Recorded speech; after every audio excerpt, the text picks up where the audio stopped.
Frozen के MD के घर पर छापेमारी हुई है। 1000 करोड़ के निवेश के सबूत भी मिले हैं। सूत्रों के हवाले से खबर आ रही है। चार्टर्ड अकाउंटेंट के ऑफिस में जांच पड़ताल हुई है। चौथे दिन भी ईडी और आईटी की छापेमारी जारी है। ये बड़ी खबर हम आपको बता रहे हैं बरेली से, जहां पर ईडी और आईटी की छापेमारी हुई है। मारिया फ्रोजन के एमडी के घर पर यह छापेमारी हुई है।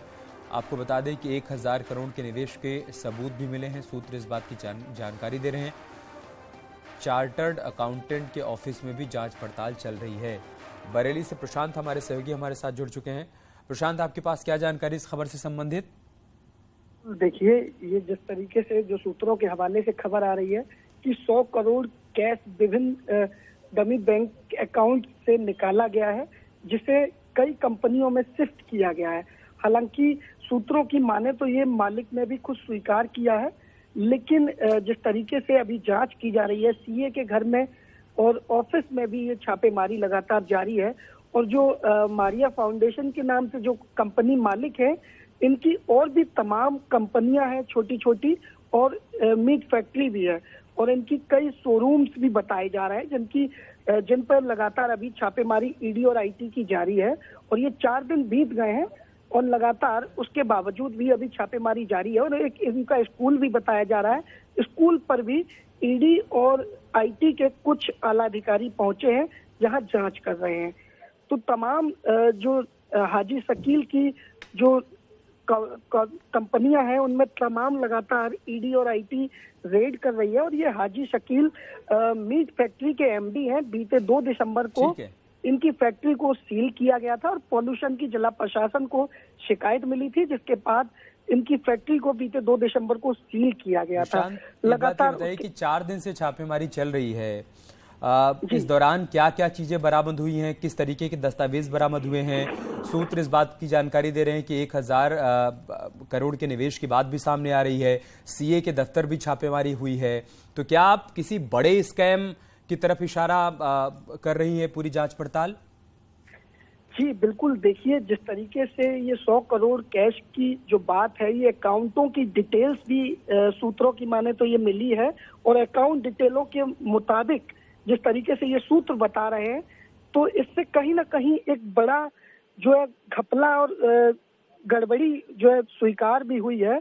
हालांकि ये सूत्रों के कहना है कि एक जो मालिक है, एमडी है, उन्होंने 100 करोड़ रुपए की गड़बड़ी स्वीकार की है। हालांकि बैंक अकाउंट और जो डमी अकाउंट है, उनसे भी जो है कैश का हेर फेर हुआ है।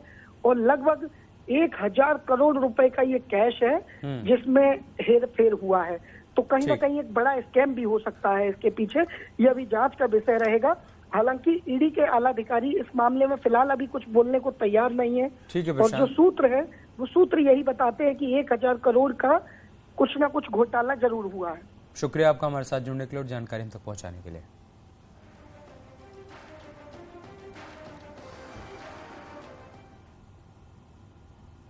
मऊ में माफिया मुख्तार अंसारी के करीबी पंकज सिंह पर गैंगस्टर एक्ट के तहत कार्रवाई हुई है।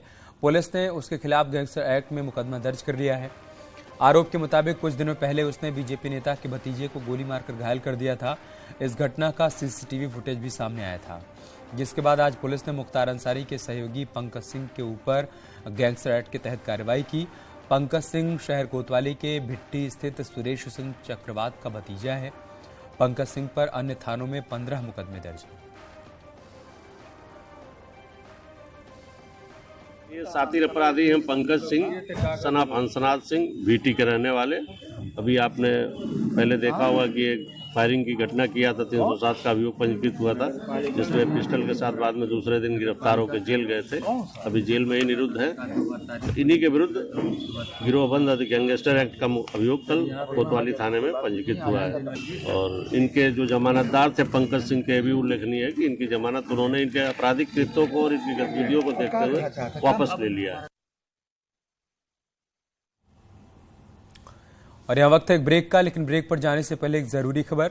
गूगल इंडिया ने न्यूज 18 नेटवर्क के साथ ऑनलाइन लेन देन और घोटालों को लेकर जागरूकता बढ़ाने के लिए हाथ मिलाया है।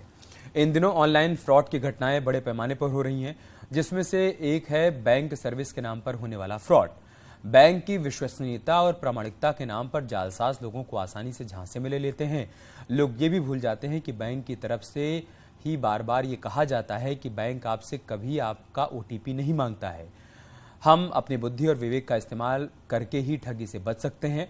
हमारी अगली कहानी गुजरात से है, जहां पर जालसाजों ने एक जानकार की बलदेव भाई पटेल अपना लोन चुकाना चाहते हैं, वो ये जान गए और जिसके बाद बहुत चालाकी से उनका इस्तेमाल कर लिया।